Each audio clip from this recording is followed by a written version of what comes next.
Hello and welcome to another Doctor Assistant 1 video, and today I'm doing a review of the Planet of the Spiders. If you're not aware, I'm doing a rewatching all of the regenerations from the Regenerations box set. So I'm on the third Doctor's last story, which is Planet of the Spiders, 1974 this one is. Now, who did it again? I've already forgotten who the writer was, so it's annoying, but yeah. So yeah, it's this guy here. Last story. I know this isn't the right costume and stuff, but nonetheless, yeah, he is his last story. And it also has the Brigadier in, which is quite fitting, really, because obviously, if you're not aware, the Brigadier in unit was a big part of Jon Pertwee's sort of era, and I think it'd be quite wrong if they didn't add unit and the sort of Brigadier and whatnot in said story, because when you think Jon Pertwee's era, you think unit, you think Jo Grant and stuff like that, who isn't in this story because Sarah Jane's most recent companion for Jon Pertwee, but towards the end of his era, basically, so she's not with him that long, really. But nonetheless, it's still sad when he leaves. I can imagine it was sad for her, and that, because it was, really sad.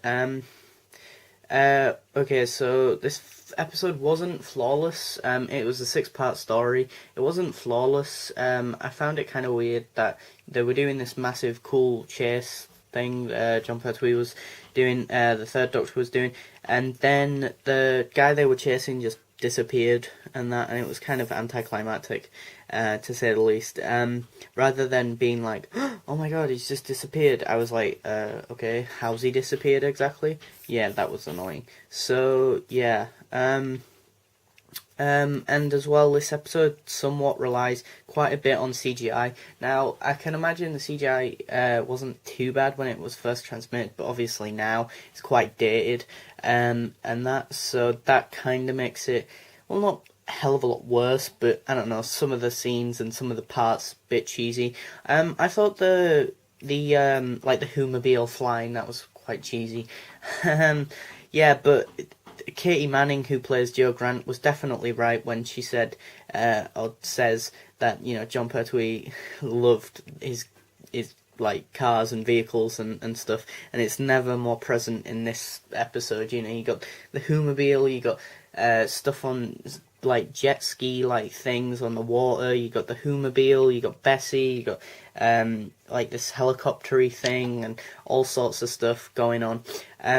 And yeah, there's no real massive adrenaline like music going alongside it, and there doesn't need to be, quite frankly. Like, as a teen and as just a man for that, as a male person, quite frankly, I think we're all quite we all quite like our intense kind of car chase things, and we can all just imagine that kind of intense sort of music and stuff, and everything ramping up to 10,000, and that.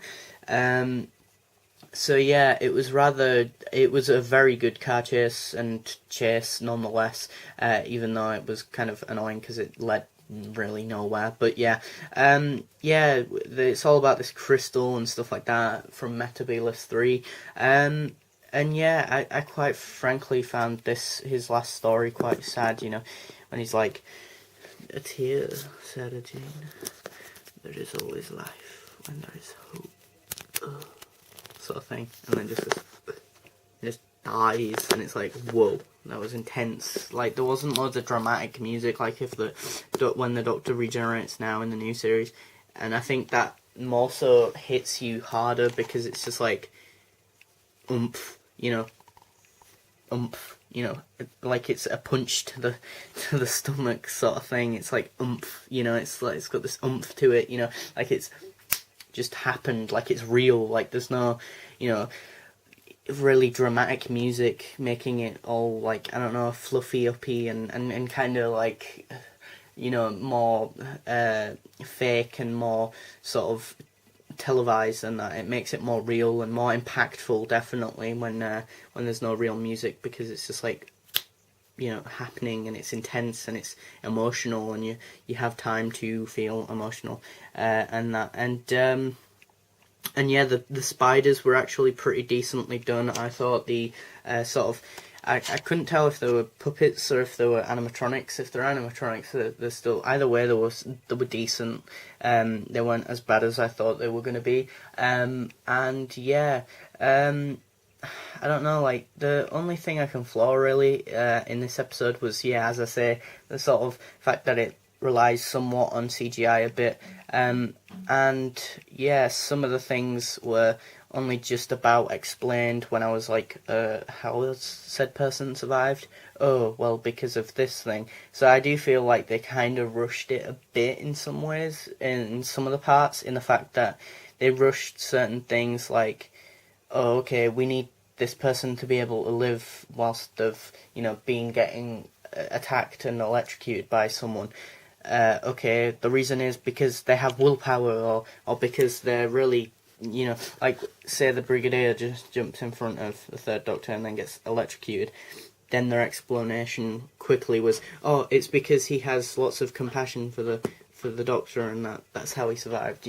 It felt somewhat rushed, the sort of reasoning behind some of the stuff in the story. Only a few little minor things, so not much. The time tunnel effect, I don't like it in this story, because it's too much like, you can definitely tell they're trying to move on, and the sort of time tunnel effect, and they definitely you associate that sort of time tunnel effect with Tom Baker's Doctor, not Jon Pertwee, or at least I do, and so I don't quite like it, and I don't see why they do that. It's rather annoying, but I'd have much preferred his normal, classic sort of time tunnel effect. Now, interestingly enough, I think he takes the crystal from Metebelis 3 in an earlier episode, and then so like that, his actions do have consequences, and I quite like that. And I like the story because it's got quite a bit about the sort of Time Lord psyche and their mind, both in a negative way and a positive way and stuff. And I quite like that a lot, because I've always been fascinated and intrigued by the sort of mental state of Time Lords and whatnot, and how that differs from humans and whatnot, or how that would differ from humans and stuff. And they quite a complex, well, not a complex way, but in a very cool way, they kind of explore that and delve into that in a way where you're kind of given answers to things, but if anything, you're given more questions than answers, which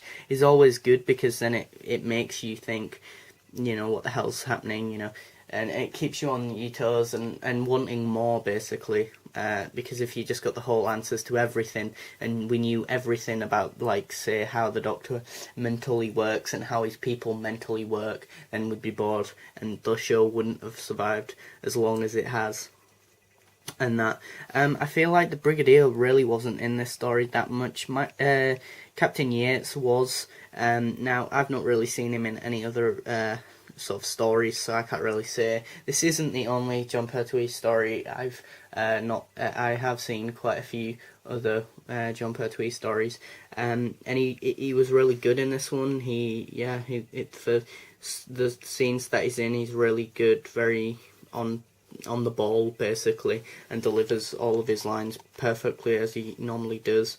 And it is basically a compilation of a lot of his era jam-packed into one 6-parter, and that, you got your gizmos and gadgets and your karate, when he's all like, hey, whoosh, hey, and that, with the guards and stuff, which is always fun to watch, and that. So yeah, it is a really good story, and I think, yeah, it is a good story, and it's just a sad ending to the Third Doctor, really, because, it's very powerful, very impactful. I think the Second Doctor and the Third Doctor's endings, or last few scenes, were quite you know, sad and that, but the first Doctor's not so much, I felt. But that might just be because I've never seen any other any other episodes from his era and that. But even so, I'd only seen Tomb of the Cybermen for the second Doctor, and I still thought that was War Games was much more emotional than the 10th Planet, purely on ending for the said Doctor in said story. And the regeneration effect is pretty much perfect in this one. I find it the best out of the three so far. So yeah, thanks for watching. Comment, rate and subscribe.